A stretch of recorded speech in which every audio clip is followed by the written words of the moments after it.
ఈ బిజినెస్ ఏదైనా మీ ఊర్లో ప్రమోషన్ చేయాలంటే అది సుమన్ టీవీతోనే సాధ్యం. ఇప్పుడే సంప్రదించండి.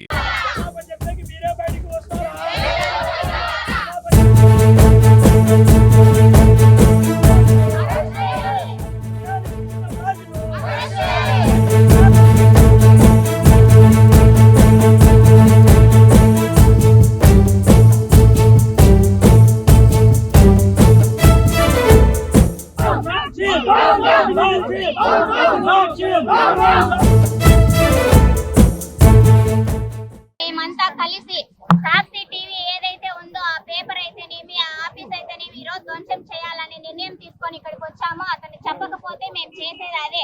కడపలో ప్రతి ఒక్క మహిళ ఎంతగా బాధపడుతున్నారంటే రాష్ట్రంలోని ప్రజల్ని ఈ విధంగా మాట్లాడుతున్నారంటే ఈరోజు చెప్పకపోతే సాక్షి పేపర్ ని ఆఫీస్ ని ఈరోజు ధ్వంసం చేస్తామని గత 2 రోజుల క్రితం సాక్షి ఛానల్లో అమరావతి రైతుల్ని కించపరిచే విధంగా ఆ యొక్క సాక్షి ఛానల్లో రిపోర్టర్లు అయినటువంటి ఈ యొక్క కృష్ణంరాజు గారు అయితేనేమి, అదేవిధంగా కొమ్మినేని శ్రీనివాసరావు గారు అయితేనేమి, వారి వ్యాఖ్యలు రాష్ట్రంలో ఉన్నటువంటి మహిళా లోకానికి ఈరోజు తలదించుకునే విధంగా ఈరోజు వ్యాఖ్యలు చేయడం చాలా దారుణం.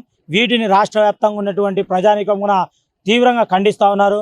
ఎందుకంటే సాక్షి యొక్క ఛానల్కి మహిళల పట్ల ఈరోజు ఏ రకంగా చిత్తశుద్ధి ఉందో చాలా స్పష్టంగా అర్థమవుతా ఉంది. ఈ యొక్క సాక్షి యాజమాన్యమైనటువంటి వైఎస్ ఎండి భారతిరెడ్డి, అదేవిధంగా వైఎస్ జగన్మోహన్ రెడ్డి ఇంతవరకు స్పందించకపోవడం చాలా దారుణం. మహిళల్ని ఏ రకంగా అయితే అగౌరవపరిచారో గత 5 సంవత్సరంల వైకాపా పాలనలో వాళ్ళ ఎమ్మెల్యేలు, మంత్రులు ఈరోజు వాళ్ళందరినీ కూడా ఓడగొట్టి ఇంటికి పంపించినటువంటి పరిస్థితి ఈరోజు ప్రయాణికం చేశారు. ఖచ్చితంగా అదే రీతిలో ఈరోజు సాక్షి ఛానల్ని ఈరోజు అడ్డు పెట్టుకొని ఈరోజు మహిళా యొక్క లోకాన్ని చిన్నచూపుగా చూస్తూ ఈరోజు వాళ్ళపైన దిగుజారుడు మాటలు మాట్లాడడం అనేది చాలా దారుణం. దీనిని తెలుగుదేశం పార్టీ తీవ్రంగా ఖండిస్తూ ఉంది. కడప జిల్లా టీఎన్ఎస్ఎఫ్గా ఒకటే డిమాండ్ చేస్తూ ఉన్నాం. వాటికి నిరసనగా ఈరోజు సాక్షి కార్యాలయం వద్ద ఈరోజు ధర్నా కార్యక్రమానికి శ్రీకారం చుట్టడం జరిగింది. ఖచ్చితంగా ఆ యొక్క ఎండి అయినటువంటి భారతిరెడ్డి, జగన్మోహన్ రెడ్డి, అదేవిధంగా సాక్షిలో అసత్య కూతలు కూసినటువంటి కొమ్మినేని శ్రీనివాసరావు, అదేవిధంగా కృష్ణంరాజు బేషరతుగా ఈ యొక్క మహిళా లోకానికి క్షమాపణ చెప్పాలని చెప్పి ఈ సందర్భంగా డిమాండ్ చేస్తా ఉన్నాం.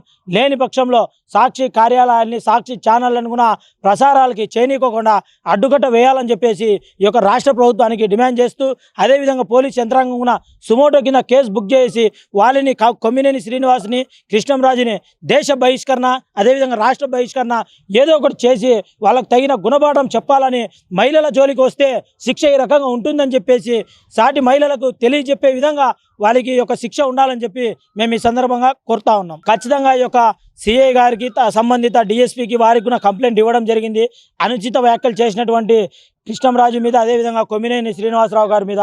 ఎందుకంటే ఈరోజు చూసుకున్నట్లయితే అమరావతి రైతులు గత 5 సంవత్సరాలలో వాళ్ళు చేసినటువంటి ఉద్యమం వర్ణతాజ్యం. తల్లి పిల్లల్ని కూడా పక్కన పెట్టేసి, ఇల్లు వాకిల్ని పక్కన పెట్టేసి వందల వేల రోజులు ఈరోజు వాళ్ళు ఉద్యమం చేశారు.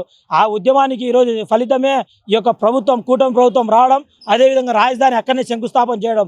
వీటన్నిటి చూసి జగన్మోహన్ రెడ్డి ఓర్చుకోలేక వాళ్ళ గురించి మాట్లాడడానికి నా పక్క ఎమ్మెల్యేలు, ఎంపీలు, మినిస్టర్లు ఎవరు లేకపోవడంతో ఈరోజు ఒక జర్నలిస్ట్ ముసుగులో వాళ్ళ కార్యకర్తల్ని పంపించేసి ఈ రకంగా విషం చిమ్ముతా ఉన్నారు మహిళల మీద. దీన్ని తీవ్రంగా ఖండిస్తూ ఉన్నాం.